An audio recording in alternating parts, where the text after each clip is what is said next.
कि रहे हरियाणा कौशल रोजगार निगम की नौकरियों को लेकर जो है कुछ ताज़ा जानकारी लेके आए। यहाँ चौकीदार, सफाई कर्मचारी, तो ऐसे जो भाई कई पदों के ऊपर हरियाणा कौशल निगम से हो सकती हैं भर्तियाँ। विभागों को जो भी बोला गया है, जैसा कि यहाँ पे लिखा गया, आपको दिखावांगे। युवाओं को जो भी इतने नंबर के तहत जो है यहाँ पे रोजगार देने का जो काम है वो करने का काम है कराया जावा है। तो इस प्रकार से ये देख लीजिए भाई, यहाँ पे जो है मीटिंग चली हुई थी। तो यहाँ पर जो भी एक तो मुख्यमंत्री साहब ने जो स्कूलों के अंदर जो खरीदी की जो टेंडर वगैरह है उनकी प्रक्रिया को जो है 7 से 14 दिनों के भीतर पूरा करने के निर्देश दिए। ग्रीष्मकालीन अवकाश के बाद प्रदेश का कोई भी स्कूल ऐसा नहीं होना चाहिए जहाँ विद्यार्थियों को टाट या पट्टी पर बैठना पड़े। वह सभी विद्यालयों में जो है पर्याप्त संख्या में डेस्क उपलब्ध करवाए जाएं। तो ऐसी जो है बहुत सारी जो है चर्चा हुई। इस पर मुख्यमंत्री साहब ने जो भी कहा कि 2000 जो है बढ़ाने की जो है दिशा में कार्य करने के निर्देश दिए, ताकि अधिक से अधिक विद्यार्थियों को डिजिटल शिक्षा का जो है लाभ मिल सके। और यहाँ पे जो भी एक और चीज़ लिखी गई है कि हर स्कूल में होंगे चौकीदार और सफाई कर्मचारी। यानी कि जो भी जहाँ भी अगर कोई वैकेंसी वगैरह खाली है तो ऐसा नहीं होना चाहिए। हर स्कूल के अंदर जो है चौकीदार और सफाई कर्मचारी होना चाहिए। मुख्यमंत्री साहब ने जो है प्रदेश का कोई भी विद्यालय जो है चौकीदार सफाई कर्मचारी के बिना नहीं होना चाहिए। उन्होंने जो अधिकारियों को निर्देश दिए कि आवश्यकता पड़ने पर अगर मान लो वह किसी स्कूल में कोई चौकीदार नहीं है या सफाई कर्मचारी नहीं है, अगर उनकी ज़रूरत है तो उसके हिसाब से हरियाणा कौशल रोजगार निगम लिमिटेड के माध्यम से भी व्यवस्था सुनिश्चित की जाए। साथ ही स्कूलों के जो भी डस्टबिन लेने और सफाई व्यवस्था को सुचारू रूप से करने के लिए ग्राम पंचायत से जो भाई सामंजस्य जो है बनाने के भी निर्देश दिए। तो इस प्रकार से जो भाई हरियाणा कौशल रोजगार निगम से जो भाई बड़े पदों के ऊपर जो है भर्ती होने की जो भाई काम हो सकता है आने वाले दिनों में चौकीदार और सफाई कर्मचारी को लेकर। क्योंकि इसके अंदर जो भी आपको नंबर के हिसाब से जैसे ही कैंडिडेट की जो है मेरिट बनती है तो उसको उसके हिसाब से जो है जॉब देने का काम जो है कराया जाए। यहाँ पे जो आपकी मेरिट बना है भाई वे आपके जो नंबर है, अब जैसे फैमिली आईडी की इनकम का है, आपकी उम्र का है, आपकी स्किल के नंबर हैं, या आपने सीईटी क्वालिफाई कर रखा है, ईज ऑफ एम्प्लॉयमेंट है। तो ऐसे जो है टोटल जो है 80 नंबर का जो है स्कोर यहाँ पे बनाया गया है। इन 80 नंबर के हिसाब से जैसे आपकी जो है मेरिट बन जाती है उस पोस्ट के अकॉर्डिंग फिर आपको जो है यहाँ पे नौकरी मिलने के चांस जो है बढ़ जाते हैं हरियाणा कौशल निगम की। जैसे कोई भी डिमांड जावा है तो उसके बाद में जो है कर्मचारियों को शॉर्ट लिस्ट करा जावा है। शॉर्ट लिस्ट करके फिर उनको जो भाई मैसेज जो है भेजा जाओ और फिर उनको जो है ऊपर लेटर जारी करे जाओ। अब यहाँ पे अगर आपकी जो है फैमिली आईडी में इनकम जैसे उसका भी अलग अलग से बना रखी है वो भी बतावांगे। और तो इसके अंदर जो है आपको 40 अंक दिए जाओ हैं। अगर आपकी एज के हिसाब से है तो आपको 10 अंक दिए जाओ हैं।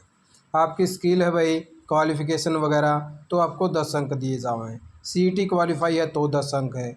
ईज ऑफ एम्प्लॉयमेंट है तो 10 अंक है। टोटल में आपको जो है 80 अंक दिए जाओ। ये 80 अंक जो है किस प्रकार से देख लीजिए। अगर आपकी फैमिली आईडी की इनकम 1 लाख रुपए लग है भाई तो आपको 40 अंक। 1 लाख से 180 है तो 30 अंक। 180 से 3 है तो 20 अंक। 3 से 6 है तो 10 अंक जो है आपको दिए जाओ। तो इस प्रकार से आपकी फैमिली आईडी इनकम की हो गई। उसके बाद में एज होगी आपकी। एज आपकी अगर 24 से 36 है तो आपको 10 अंक मिलेंगे। 36 से 42 की उम्र है तो आपको 5 अंक दिए जाएंगे। उसके बाद में आपकी स्किल है भाई, आपके पास में कोई आईटीआई वगैरह है या एनएसक्यू सर्टिफिकेट वगैरह है तो इनके जो है आपको 5 अंक जो है दिए जाएँ। उसके बाद में जो है 5 पॉइंट जो है आपको आपकी जो हायर जो क्वालिफ़िकेशन होगी। हम मान लो कोई पोस्ट जो है 8वीं लेवल की है और आपने जो है 10वीं पास कर रखी है तो उस प्रकार से आपकी जो है क्वालिफ़िकेशन के हिसाब से 5 अंक आपको हायर एडिशनल जो क्वालिफ़िकेशन होगी उसके दिए जाएंगे। फिर जो भी आपका सीईटी क्वालिफाई है 10 अंक आपको इसके दिए जाए हैं कि जैसे आपने सीईटी क्वालिफाई करके और वहाँ पे ऐड कर रखा है पोर्टल के ऊपर, जब आप एच करने का फार्म भरो तो आपको 10 अंक दिए जाएँ। अगर आपने अभी तक जो है उसको सीईटी क्वालिफाई कर रखा है और उसका स्टेटस नहीं बदला तो आप जो है बदल सके हैं जिसने पहले नहीं डाला हुआ था। ईज ऑफ एम्प्लॉयमेंट है भाई, सेम ब्लॉक वाले को जो है 10 अंक दिए जाए हैं। कोई जो भाई परिवार पहचान पत्र के अकॉर्डिंग जो भाई उसका नज़दीक लगता कोई ब्लॉक है तो 5 अंक उसके दिए जाएँ। तो इस प्रकार से आपके जो है टोटल जो है 80 अंक के हिसाब से आपको शॉर्ट लिस्ट करने का काम जो है इसके अंदर किया जाओ है, जिसके तहत फिर जो है कर्मचारियों की पोस्ट के अकॉर्डिंग जो उनको देखा जाओ है वह किस प्रकार से कौन सी पोस्ट है और इसके अंदर कितने कर्मचारी हैं। और इसके अंदर जो है आपको जब शॉर्ट लिस्ट मैसेज जो है देने का काम किया जाओ है, और अगर मान लो भाई 2 कर्मचारियों के अगर मान लो भाई वह 75 नंबर आ गई, और मान लो भाई इस पोस्टों के अंदर जो है 75 नंबर वाले 2 कर्मचारी एक साथ में सेलेक्ट हो गए हैं, और दोनों के जो है सब कुछ जो है ओके है और समान चीज़ें हैं, 75 नंबर बढ़ने लग रहे हैं।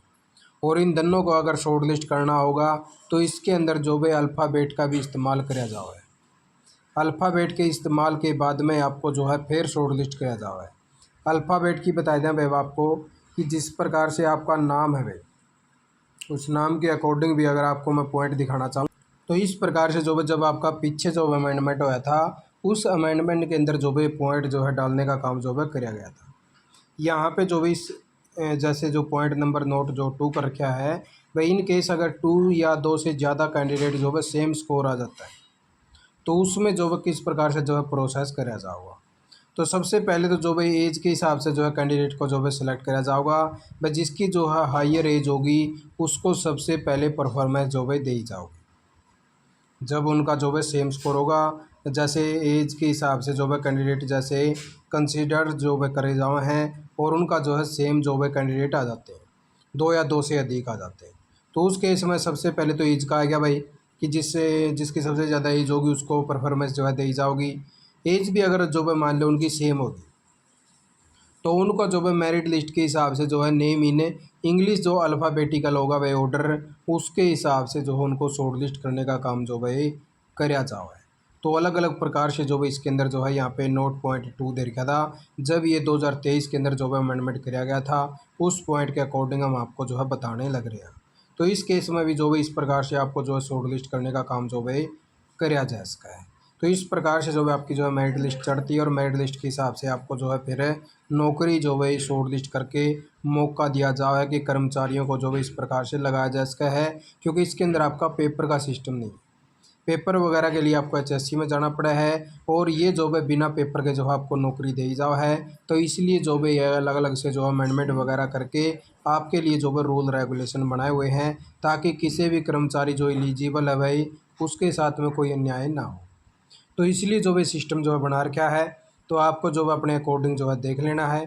तो आप लोग जो है यही जो है ताज़ा जानकारी ले क्या था भाई, इस प्रकार से जो है सिस्टम बनाने का काम जो है कर रखा है, जिसके तहत हरियाणा कौशल निगम के तहत कर्मचारियों जो युवा हैं उनको नौकरी दे जा सके। तो आपने वीडियो देखी, आपका बहुत बहुत धन्यवाद। जय हिंद, जय भारत, जय हरियाणा।